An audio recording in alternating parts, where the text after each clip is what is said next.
tudo é trilogia. Eu tenho um corpo, uma alma e um espírito. Você olha para o tempo, passado, presente e futuro. Você olha para o espaço, altura, largura e profundidade. Você olha para a matéria, você olha para tudo, tem um design escrito assim, alguém fez esse negócio. Entendi. Então, por exemplo, vou dar uma parada aqui, ó, a galera que me odeia, vamos ver se você consegue me odiar com esse raciocínio. Por exemplo, a parada de falar que Deus... Por exemplo, o mundo tá mal, esse trânsito tá uma merda porque Deus não tá aqui, de guarda de trânsito. Ah, sim. O mundo tá ruim... Isso é só uma zoeira, né? Não, o mundo entendendo. tá ruim porque Deus não faz nada. Por que tem gente morrendo? Porque a gente não tá ajudando. Uhum. Tem um monte de gente que precisa de ajuda. Aí o cara começa a alegar, não, Deus não tá aqui, porque se Deus existisse, ele faria a nossa vida ser fácil. Mas ele fez a nossa vida ser fácil. Foi a gente que destruiu, a gente que deformou. Você pergunta para as pessoas que estão assistindo, elas estão tão no automático, se eu perguntar assim, o diabo existe? Aí o cara fala, mano, o diabo nem existe. Aí você pergunta, Deus existe? Aí o cara fala, tá, uns falam que sim, outros que não. Deus é o criador, certo? Então se ele criou o tempo, o espaço e a matéria, não tem como ele estar lá dentro. Certo. Que é a mesma alegação do cara que criou o computador, tá lá dentro. O cara do relógio, o criador do relógio está dentro do relógio? De maneira nenhuma. O dentista, por exemplo, ele fala, eu não acredito em Deus porque o mundo tá desse jeito, cheio de doença, cheio disso e daquilo. Então você vira pro dentista e fala, eu também não acredito em dentista. Aí o cara, você tá doido? Você tá me vendo? Não, o mundo tá cheio de cara e ninguém faz nada. Você que é dentista não faz nada. Deus não pratica ato de justiça na terra. E essa alegação, ela é lógica. Deus não faz. Quem tem que fazer é eu, o Serjão e você. Ato de justiça não é de judiciário, é de cumprimento daquilo que ele falou. Então, o mundo está longe daquilo que ele falou. Daquilo que ele estabeleceu como lógica para a gente seguir. Se a gente seguir as lógicas, principalmente de um protótipo chamado Jesus, a frequência bate direitinho, a gente ama uns aos outros, suporta uns aos outros. Na hora que eu falei aqui, sacane, falei, eu te odeio. Os caras escreveram, mano, eu odeio o Marçal. É tipo, imagina a onda, o cara não entende metafísica, o cara vai virar meu escravo emocional. E aqui eu de verdade, eu não vim aqui nunca para debater com esse cara que eu vou apanhar aqui. Não, eu vim aqui para ouvir a sabedoria dele, mas se eu puder, de alguma forma, contribuir, que é um assunto que eu gosto demais. Claro. Um dia eu tava nos Estados Unidos, você falando, pega o jatinho do Marçal e vamos atrás do Eclipse. Eu quase liguei, vou mandar o jato aí pra você agora, vai lá. Nossa, seria uma delícia. Nossa, perfeito. Na próxima pode chamar, eu mando o jato que você faz. Próximo é 12 de agosto de 2026, Então, Espanha. Bora. Espanha, bora. Espanha. Bora tá lá, pô. Bora. Exatamente. Então, eu acredito de verdade que isso aqui eu vou apanhar pra caramba, né? A Idade Média, a Idade das Trevas, a igreja centralizou tanto que os caras criaram uma religião mais forte que a da igreja, a ciência. Eu não sou ignorante, cara. A ciência é o saber, mas ela acabou se tornando uma religião porque você pega o Galileu, o cara dava certo. A igreja vai lá e condena o cara.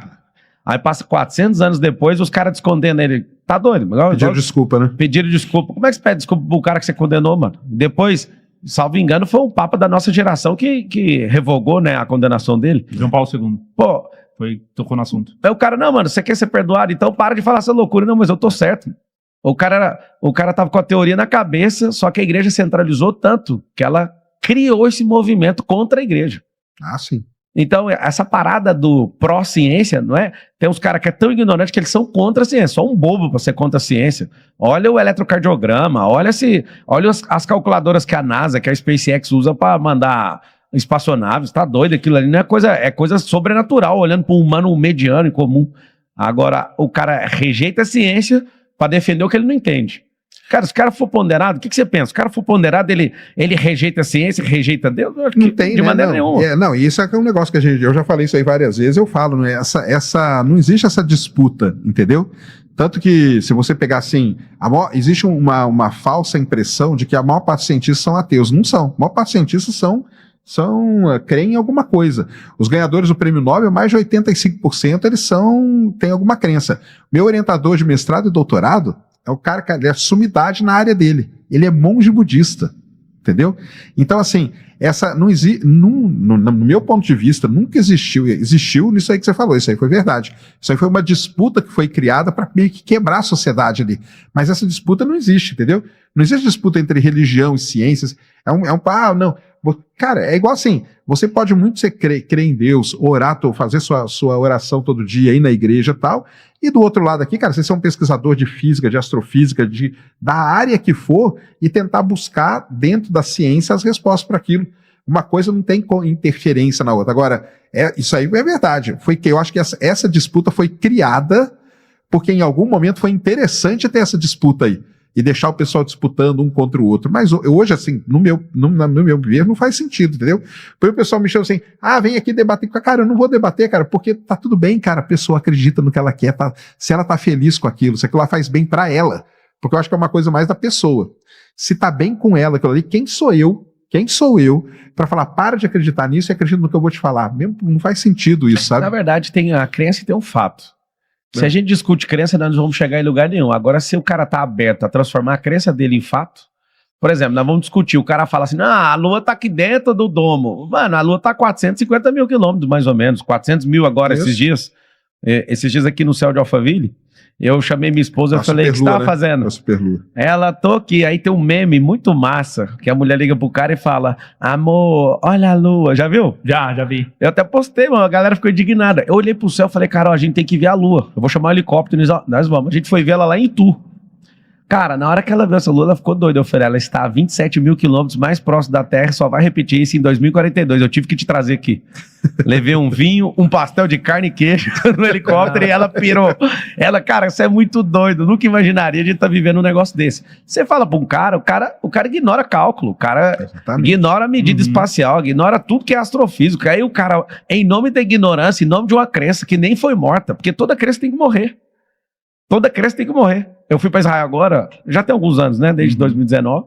Aí o meu professor de tênis, o Elmer, falou assim, cara, como é que foi? Sua fé aumentou indo para Israel? Aí eu falei, pelo contrário, toda vez que eu vou lá, a fé diminui. Diminui um pouco. Não, cara, você tá ficando doido, mano? Achei que você ia voltar cheio de fé. Não, Diminuiu. Fé, Hebreus 11, é a certeza das coisas que se espera, a convicção das coisas que não se vê. Eu fui lá e pisei no lugar, mano. Eu vi o rolê, eu entrei lá, fui no Monte Moriá, fui nos lugares que tá relatado, então eu não preciso mais ler o texto e ficar acreditando, é fato. O negócio é registrado, então cada vez que eu vou lá eu diminuo a fé. Foi muito legal aquela explicação que você deu sobre o Jardim do Éden, não tinha visto ainda. De verdade, como cristão, eu prefiro ele ateu. É mesmo? Eu falo do fundo do coração e Deus é minha testemunha, eu te falo por quê. Sabe por quê? Porque um cara inteligente nesse nível, sendo esse ateu de minha tigela, que é a declaração dele mesmo, não minha, que é ele que falou. Esse cara extingue um monte de cristão a estudar. Aí, ó. Esse cara... Verdade. Não, eu espero que ele vire a chave no final ali, que senão vai dar treta. Mas Pablo, eu acho fascinante. E eu tenho o coração aberto para ouvir 100% do que ele fala. Bom. Aí, não, teve o Stephen Hawking, eu li aquele livro, o último livro dele das Grandes Perguntas, lembra? Isso. Grandes Perguntas... Grandes respostas para grandes perguntas. Um livro assim, de capa azul. Legal. Cara, ele relata um negócio lá que eu deitei no chão, cara, na minha casa, quando eu morava em Goiânia. Eu li e comecei a chorar. Ele falou, não é que eu tô negando a Deus, eu não fui apresentado a ele. Cara, sabe por que eu chorei?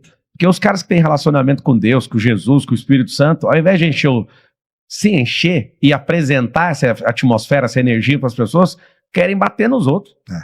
E o cara, em nome da ignorância, fica fazendo isso. Então, Sérgio, continue ateu, irmão. Você é um cara que estuda de tudo. Você já estudou a Bíblia? Nunca estudei, cara. Ó, uma sugestão que eu te dou como ateu pra você ficar melhor ainda. Estuda Apocalipse. Vou explicar por quê. Porque a Terra, em Apocalipse, fala que o mar vai deixar de existir, a Terra o Sol vai aquecer. Isso aí tem muito a ver com o que vai acontecer mesmo. Porque o Sol vai crescer e ele vai engolir Mercúrio, Vênus, Terra e Marte. Você acha que ele vai crescer?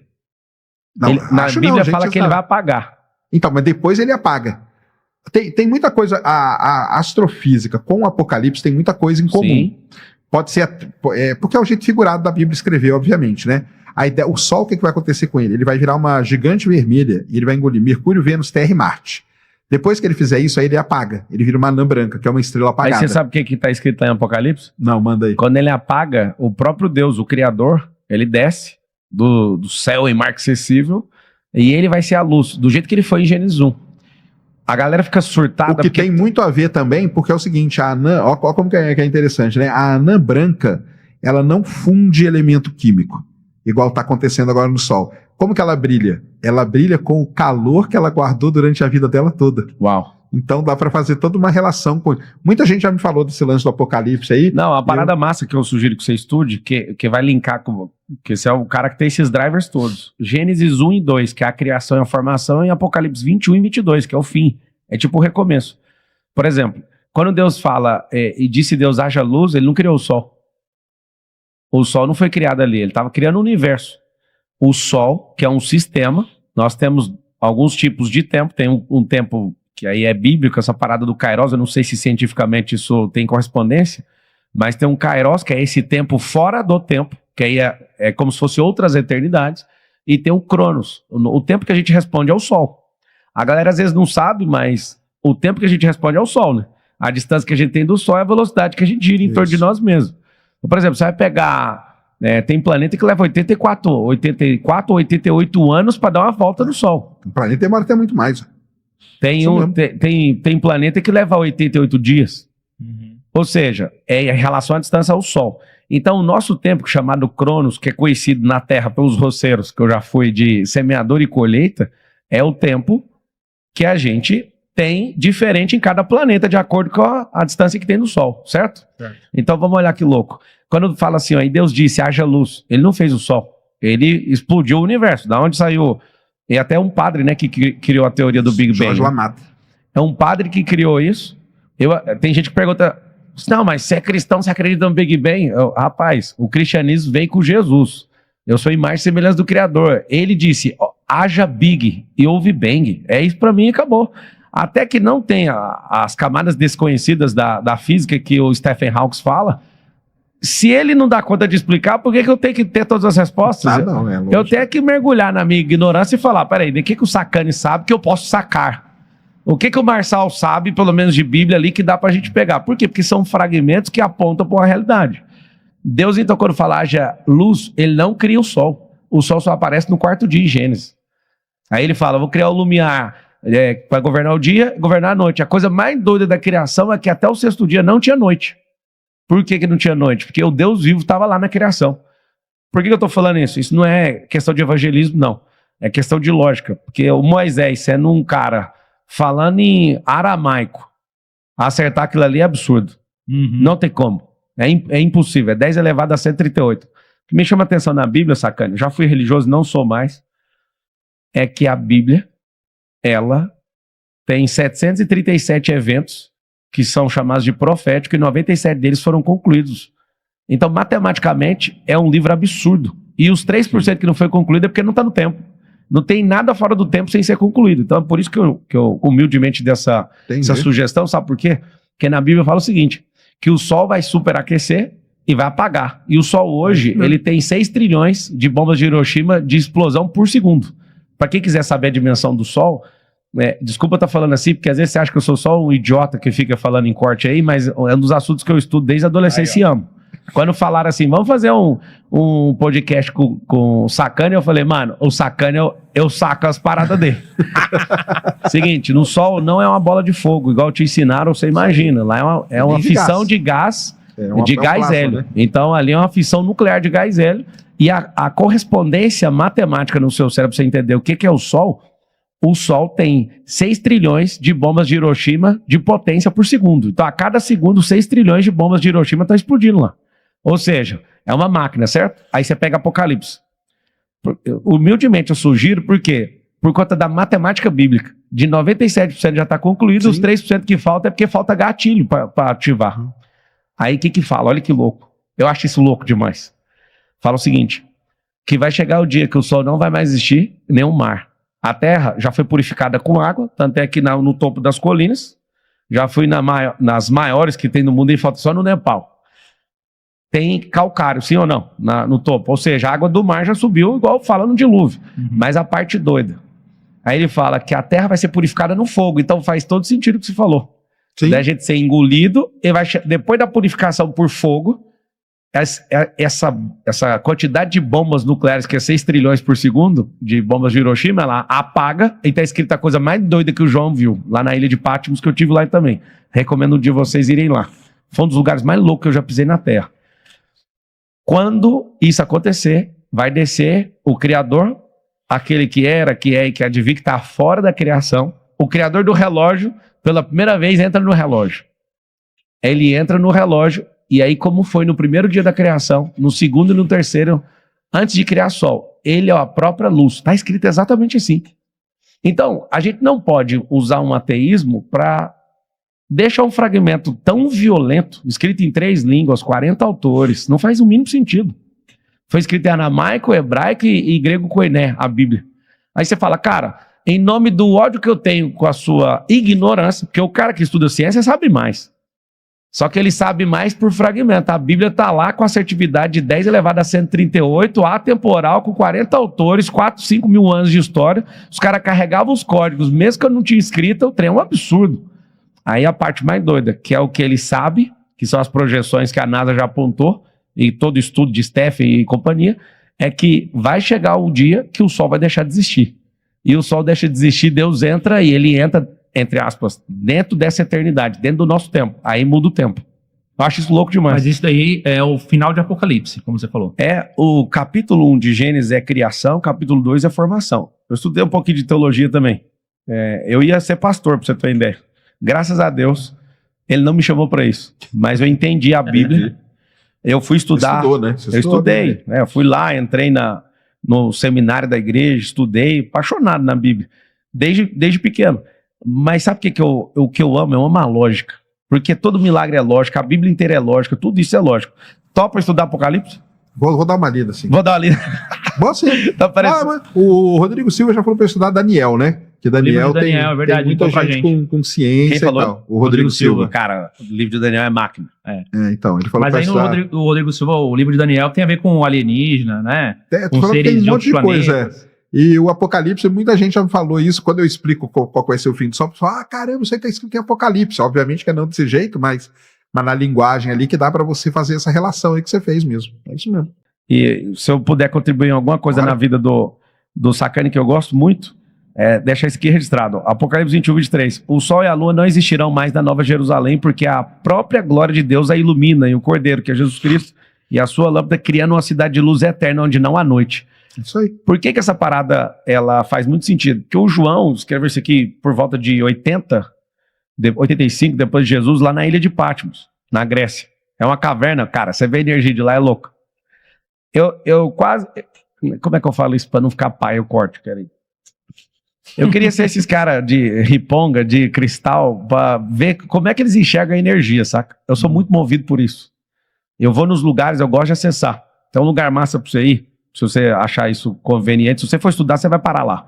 Que é na Tanzânia, em Ngorongoro, cratera. Já ouviu falar? Conheço, claro. Lá, possivelmente, é o lugar que foi o Jardim do Éden. O que você acha, Sacani? Em Ngorongoro geólogo, é muito famoso, né? geofísico. Lá é um vulcão extinto, né? E aí dentro do vulcão, é um verdadeiro oásis ali, né? Chegou aí lá? Então, não, nunca Cara, cheguei, vai mas lá. já estudei por causa da geologia, né? Então, muita gente estuda, porque ali tem muito... Por que o pessoal chama de Jardim do Éden? Porque o terreno vulcânico ele é muito bom para as coisas crescerem, né? Só pra saber, como que é um vulcão extinto? Conta aí pra galera. Cara, o vulcão extinto é o seguinte, o vulcão ele é alimentado por uma câmara magmática. Quando o magma acaba, você não tem mais magma para alimentar ele fica extinto, entendeu? Então a gente tem vários vulcões extintos no mundo, o Ngorongoro é isso, e aí ficou aquela cratera, como é um terreno vulcânico que é muito rico em sais minerais e tudo isso, Magnésio. tudo que é coisa boa, né? Lá tem água doce e salgada. Salgada junto, é isso mesmo. Absurdo. A É isso aí. atmosfera é uma das melhores do mundo. O primeiro fóssil foi encontrado a 30 quilômetros de lá. Se for pegar o escrito bíblico, lá fala dos 4 rios que banhavam o Éden. E aí ele aponta para a terra de Avilá, a terra de Cush. Terra de Cush é o antigo território do Sudão. E essa terra do Oriente é a África Oriental. A África Oriental é aonde? Etiópia, Quênia e Tanzânia. Essa parada de estar lá Ngorongoro é na Tanzânia, né? é na Tanzânia. É. Cara, você imagina, antropologicamente, aí você pega os caras que ficam querendo bater em você, os caras que não estudam, que quer defender uma crença do que não sabe, os caras falam, nunca foi lá Israel para não sei aonde. Mano, a civilização humana nasceu na África. Isso é indiscutível. Os primeiros fósseis foram Mas acho encontrados que lá. todo mundo concorda com isso, né? Não concorda, cara. Cada um quer ter uma narrativa. Porque Mas se nasceu você... aonde, então? Não, aqui tá o detalhe. Se você não acompanha a antropologia, o que você vai falar? Você vai falar que foi para Israel, que foi na Síria, que foi no Líbano, porque é uma linha de narrativa. São contextos que a pessoa ela quer defender sem saber, e a própria Bíblia aponta para lá, pô. Eu tenho uma promessa de Deus de verdade, e eu quero finalizar minha parte aqui. Apesar de estar um prazer, eu não quero te amolar mais. Eu tenho que te falar uma coisa. Nunca me confunda com com político, nunca me confunda com coach, eu não sou nada disso que vocês estão imaginando. Eu sou um reinante, eu não estou esperando um Brasil melhor. O que está escrito em Apocalipse é real, vai acontecer. Eu não estou esperando ajudar Deus em Apocalipse. Eu só não deixarei as pedras falarem no meu lugar. Eu sou um cidadão dessa nação, mas para mim o Brasil é um bairro da Nova Jerusalém. Não a Jerusalém de Israel, a Nova Jerusalém que desce do céu. Eu não estou fazendo apelo aqui para ninguém converter, mas o fato de você me odiar mostra que você não entendeu o que você veio fazer aqui na Terra, porque eu não te odeio mesmo você me xingando, pô. Eu não xinguei você e não te odeio, olha que loucura. Eu não fiz nada contra você, você não concorda com o que eu faço, pelo menos aprende com aquilo que você suporta.